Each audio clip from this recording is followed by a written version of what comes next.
اگر آپ یہ سمجھتے ہیں کہ ذہانت صرف ایک بنیادی صلاحیت ہے اور اس کی نشو و نما ممکن نہیں، تو آپ ذہانت کو بڑھانے کے سرچشموں سے یقیناً واقف نہیں ہیں۔ ڈاکٹر جاوید اقبال صاحب نے اپنی کتاب زندگی کا توازن میں ذہانت کو بڑھانے کے 5 ایسے سرچشموں کا ذکر کیا ہے جو انسان کی سوچ، سمجھ اور مسائل کو حل کرنے کی صلاحیت کو نئی سمت دے سکتے ہیں۔ آئیے ان کے بارے میں جانتے ہیں۔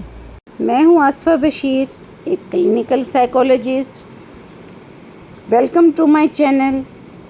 آئیے نفسیات کو آسان زبان میں سمجھتے ہیں اور ذہنی صحت اور سکون کی طرف قدم بڑھاتے ہیں۔ ڈاکٹر صاحب نے ذہانت اور سیکھنے کے 5 سرچشمے بھی بتائے ہیں۔ ڈاکٹر صاحب لکھتے ہیں کہ ذہانت بڑھانے کے لیے سب سے پہلے ہمیں یہ ماننا ہوگا کہ سیکھنے کے دریا کئی دہانوں سے بہتے ہیں۔ ایک ہی نلکے سے پانی پینے والے ہمیشہ پیاسے رہتے ہیں۔ اصل پیاس تب بجھتی ہے جب آدمی مختلف چشموں سے کشید کر کے اپنے اندر اتارتا ہے۔ تجربہ یہ بتاتا ہے کہ سیکھنے کے کم از کم 5 بڑے سرچشمے ہیں: اہل علم کی صحبت، کتابیں، تجربات، تنہائی میں غور و فکر اور سفر۔ استاد اور اہل علم سے سیکھنا۔ مصنف یہ تصور دیتے ہیں کہ انسان اکیلا سب کچھ نہیں سیکھتا۔ اچھے استاد، ماہرین اور تجربہ رکھنے والے لوگوں سے سیکھنا ذہنی نشو و نما کا اہم ذریعہ ہے۔ دوسرا سرچشمہ ہے سوال کرنا اور تجسس پیدا کرنا۔ صرف معلومات حاصل کرنا کافی نہیں، سوال کرنا، چیزوں کی وجہ جاننا اور مختلف زاویوں سے سوچنا ذہانت کو متحرک کرتا ہے۔ تجربات سے سیکھنا۔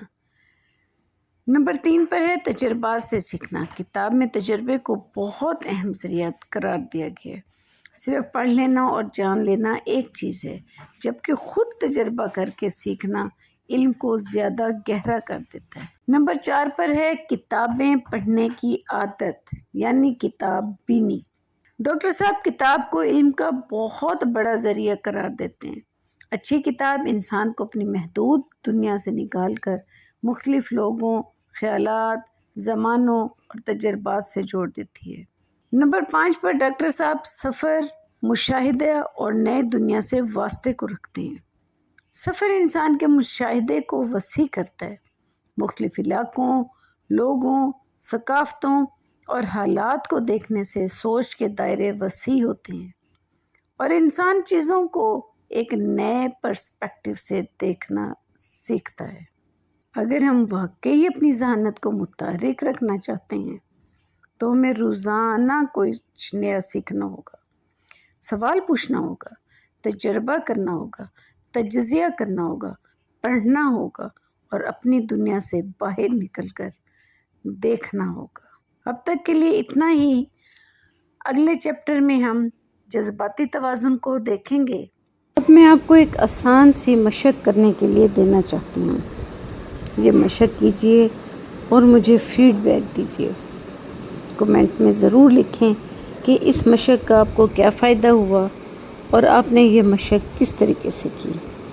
اپنے پاس ایک چھوٹی ڈائری رکھیں، غور و فکر کریں اور کوئی سوال ذہن میں لائیں۔ اس سوال کو ڈائری میں لکھیں اور اس سوال کا جواب ڈھونڈنے کے لیے کتابوں کا سہارا لیں، موبائل کا سہارا لیں، بزرگوں کا سہارا لیں یا پھر اپنے ہم عمروں سے ڈسکس کریں۔ اس سوال کا جواب ملے تو اپنی ذہانت کو استعمال میں لاتے ہوئے اس کے صحیح اور غلط کا فیصلہ کریں۔ یہ آسان سی مشق آپ کے لیے بہت دور رس نتائج لے کر آئے گی۔ بہت شکریہ۔ اپنا خیال رکھیں، اپنوں کا خیال رکھیں اور ہم سے جڑے رہیں۔